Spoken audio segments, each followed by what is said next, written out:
Okay, Come guys. on, let the kids be like everyone, okay? Just come sit back. Prime Minister, here. Yes. Let's thank my opponent for being here today, as well as the adjudicators and my partners to debate this wonderful motion that this House would incentivize sexual minorities to come out of the closet. Now, to actually identify this debate, we have one definition, first of all. We'd like to define sexual minorities as, for example, the LGBTQ community. And to come out of the closet, our second definition, as actually expressing out to the world that they're actually gay, and not necessarily trying to hide it as some people are doing in the status quo. Let's first move on to our criteria for today's debate.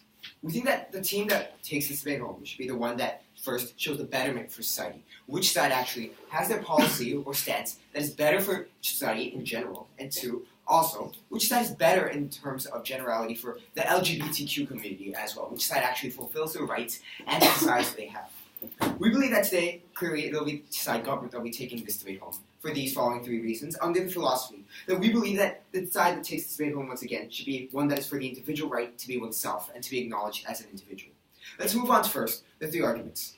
Before that, actually, let's move on to our policy, actually. So, in our policy, we'd like to have tougher laws against offenders that try to, for example, harm or attack or retribute people for being a sexual minority or coming out of the closet. What we're saying is that necessarily we want to actually make it more comfortable for people to come out by making it so that people who want to stop them from coming out, for example, people who are bigots, who are more oppressive against these people, can be punished harshly.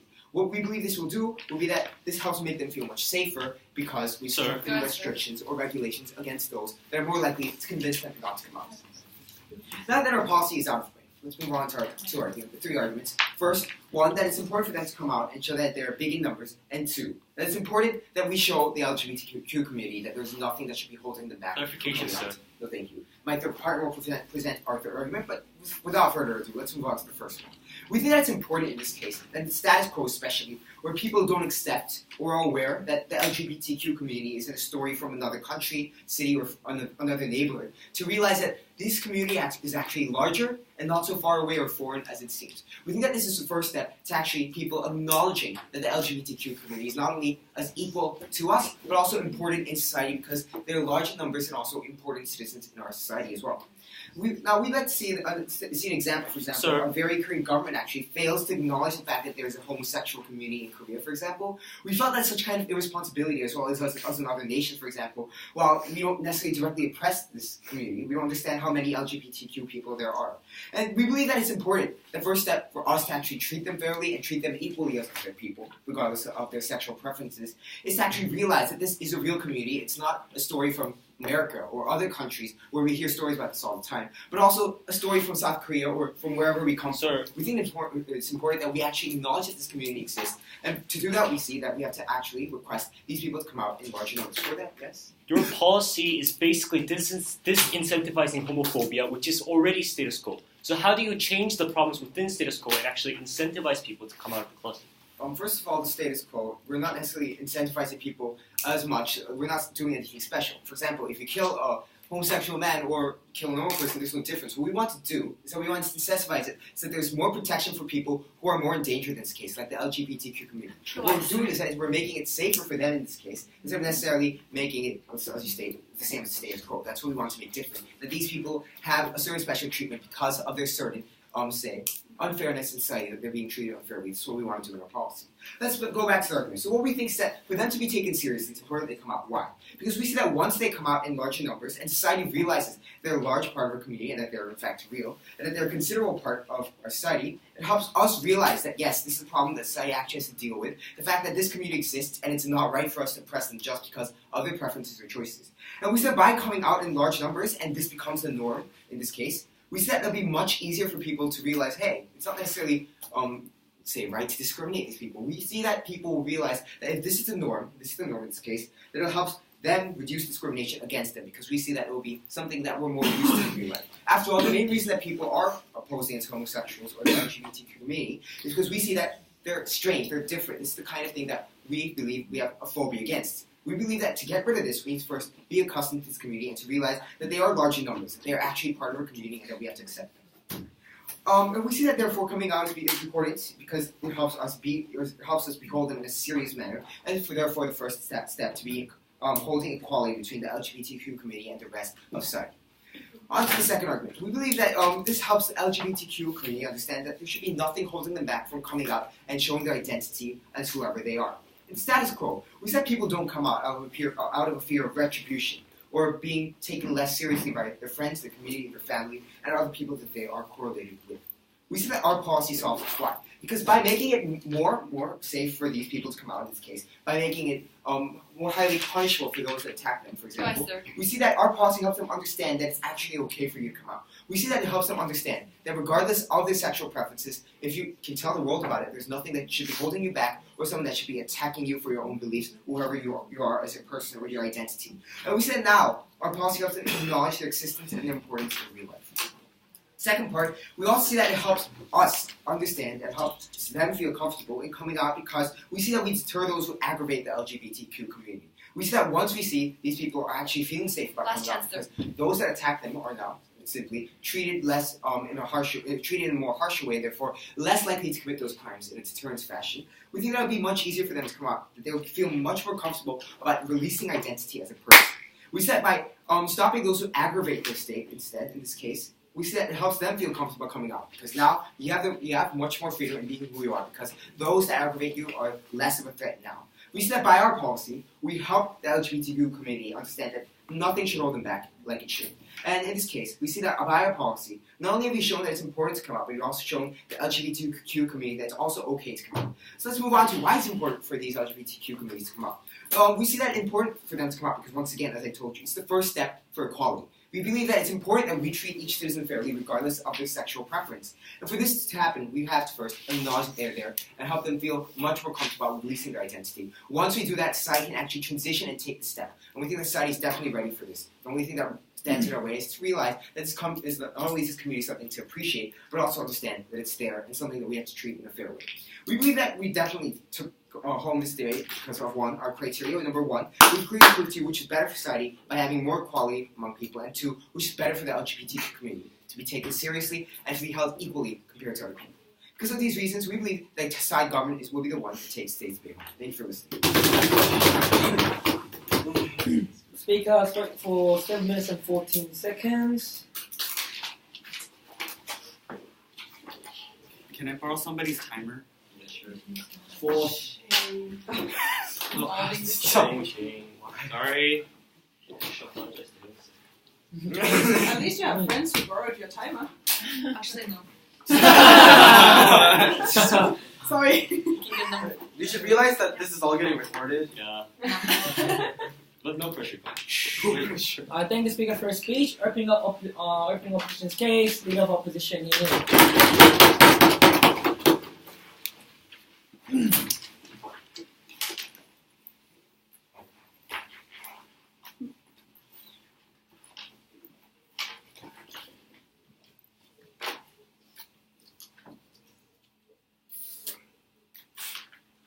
It's especially offensive that Team Government Today comes up here and calls the LGBTQ and coming out of the closet and those kinds of matters as something very simple and one that can be just incentivized by just punishing their attackers and people who commit hate crimes very harshly.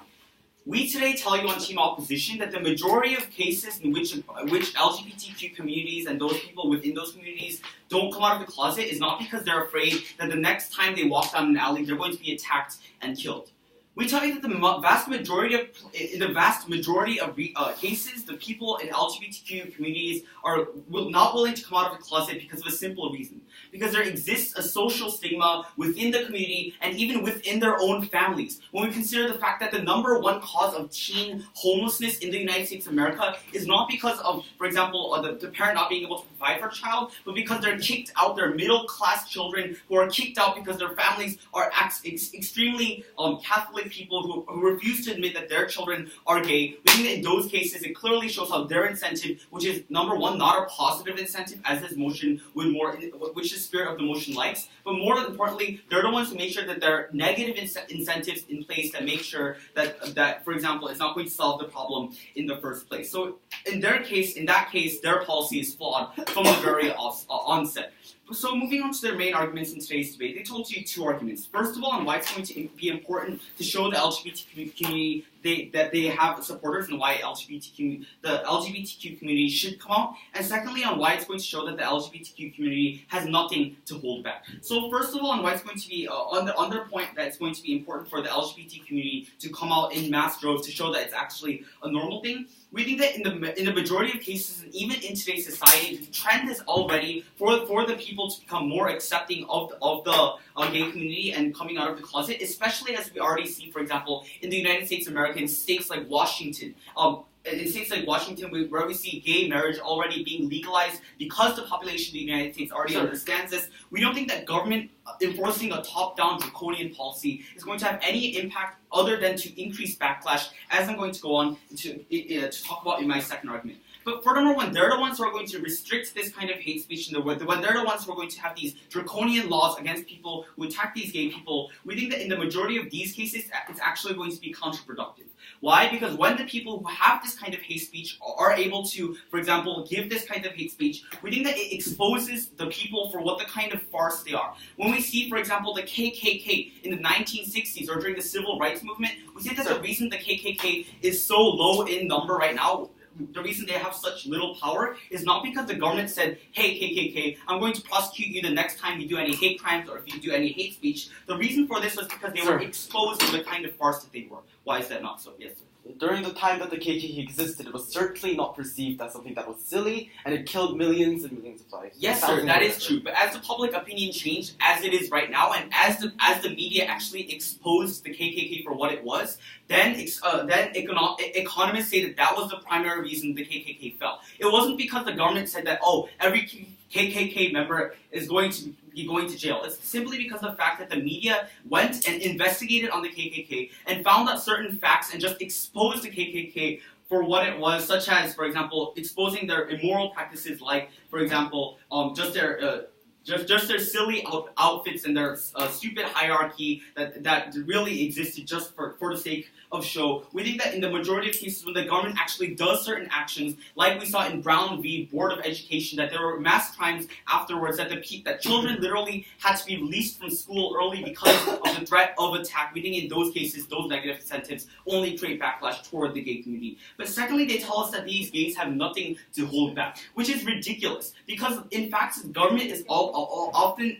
almost implicitly supporting this. We think that in the majority of cases, for example, when just 10 years ago the United States military implemented a policy of don't ask, don't tell, instead of actually allowing open gays into the military, we see that, for example, there are restrictions, for example, on certain LGBTQ community people going to hotels. When even to this very day, at this very moment, that gay men are not allowed to give blood transfusions for the fear of a 20-year-old fear of them giving HIV/AIDS to non-gay people. We think that in those cases, yes, they have a lot to hold back, and we would rather there be a positive, not be any incentive in place, and rather let the flow flow of the positive trends toward the gay community already flow as it is already been flowing for the past decades. So moving into our main substantive case, we brought you 2 points in today's debate. First of all, on why the government action is going to interfere with the sanctity of the decision regarding your sexuality, and secondly, on why there's going to be a backlash on all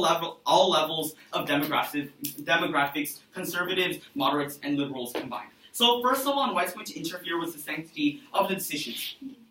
We tell you that it's extremely immoral and outrageous for the government to characterize your sexuality as something that can just be changed just by a certain incentive. We think that this kind of sexuality and coming out of the closet is something that is very serious. It drives people, for example, to the risk of, for example, having to be kicked out of the home for their decision to do so. We see that people like Matthew Shepard being murdered for those kinds of beliefs. We don't think that simply punishing the people who drive that kind of hate speech is going to have any effective method. Yes, ma'am. If people are being killed and they're already being kicked out of their homes, then how can you say that this will lead to a natural change? To say that in the majority of cases, after Matthew Shepard movement, in fact, the fact is that the public was so outraged by that it actually spurred change. We tell you that the kind of change that must happen is the kind of change that has already happened, for example, with the KKK in the 1960s and civil rights movement. And we don't think that your top-down draconian policy is going to do anything in winning the public over. It's only going to make sure that the public goes against the LGBTQ movement in the first place.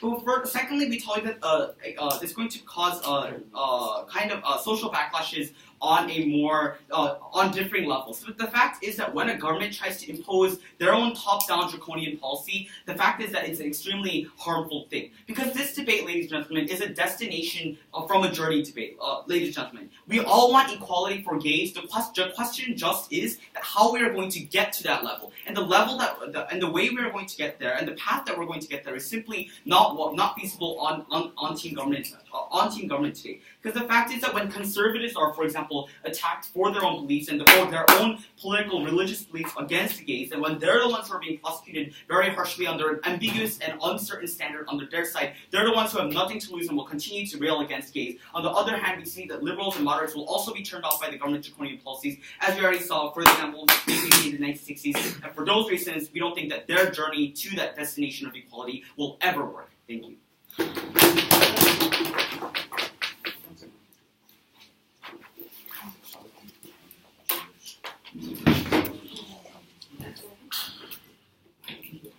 Speakers for Council, minutes and 24 seconds.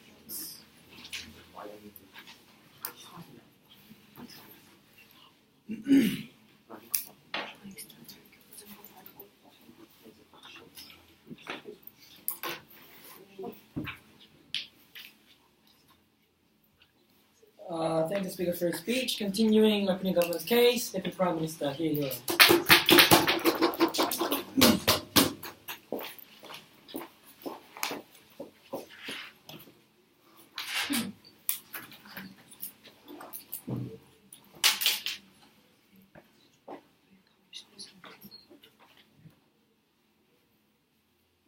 When you're ready. Mr. and Madam Speakers, today we see a society that the opposition clearly mischaracterized. Today we see a society in which is consisted by an apathetic public that simply does not care about LGBT rights, and second of all, people who are radical, people who are so radical that they actually commit hate crimes against LGBTQs. This has continued for decades, and it's very unlikely these people will suddenly change because they suddenly realize that we're irrational over the whole decade, over the past 30 years. We think, ladies and gentlemen, in this case, the government should have full responsibility and full incentive to actually intervene in this situation and tell these radical people that they are the ones who are in the minority, that they are the ones who are not supported by the public, and they actually are the ones who should be criticized by society. And we think, ladies and gentlemen, that's exactly what is being done by open government size policy today. What we're telling you today is that the government will actually take an official stance against LGBT hate crimes, toughen measures against these people who actually commit these heinous crimes. Yes, ladies and gentlemen, these legislations already exist in the status quo. However, we think there's a clear difference between the government saying outrightly that these people are so heinous in today's society that they deserve even stronger measures against them, that the government actually shows support for the LGBTQs, that they can come out and the society does support them.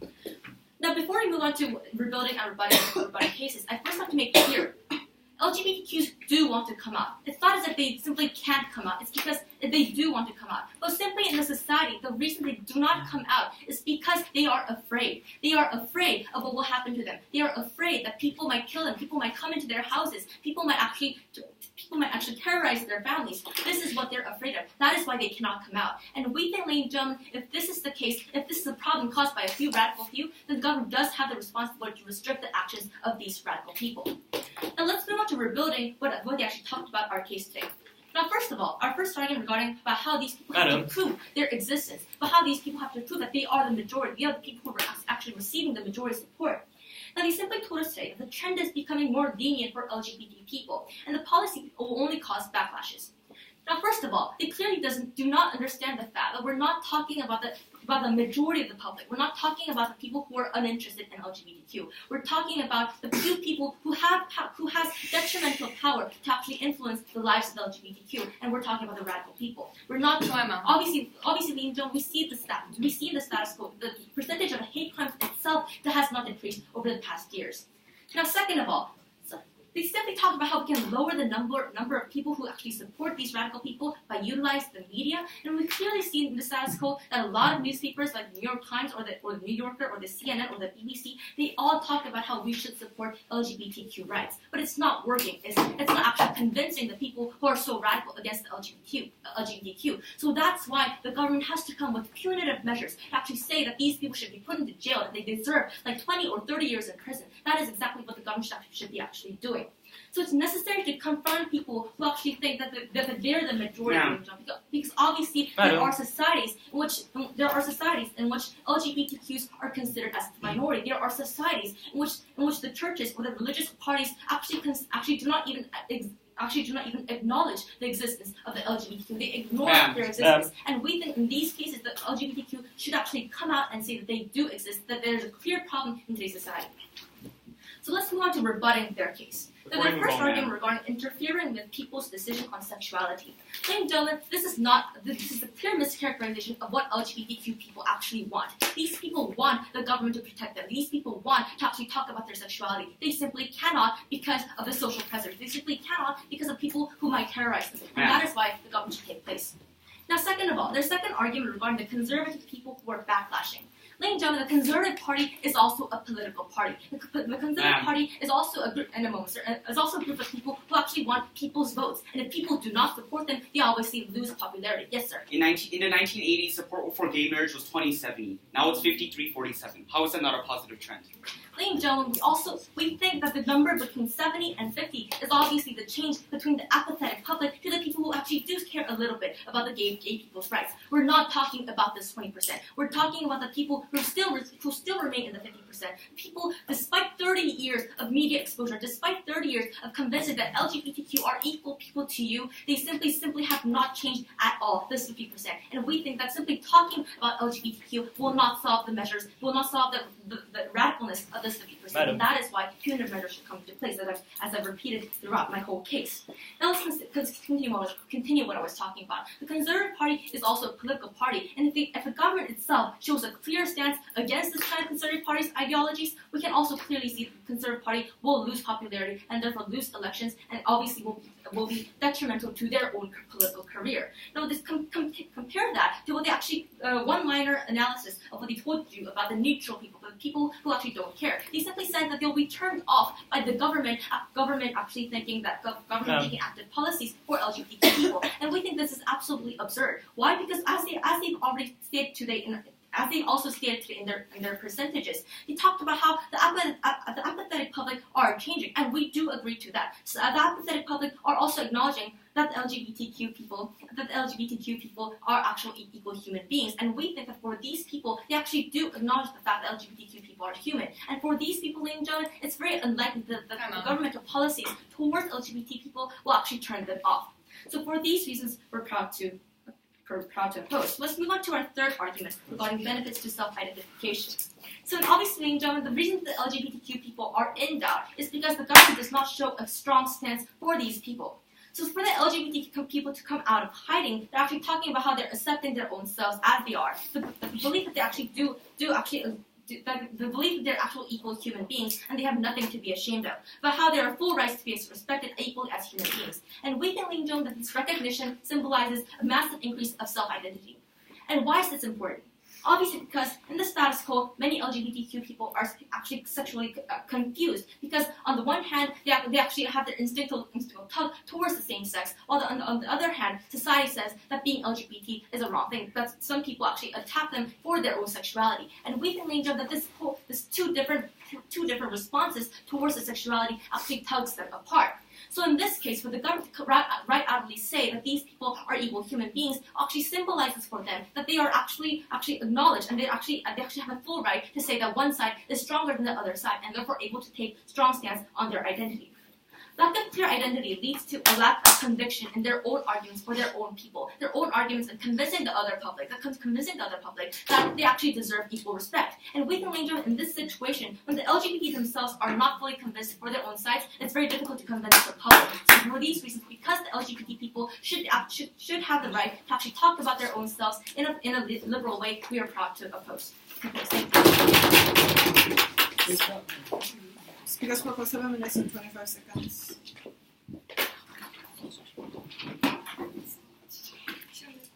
I thank the speaker for speech. Continue opening opposition's case. Deputy Leader of Opposition here.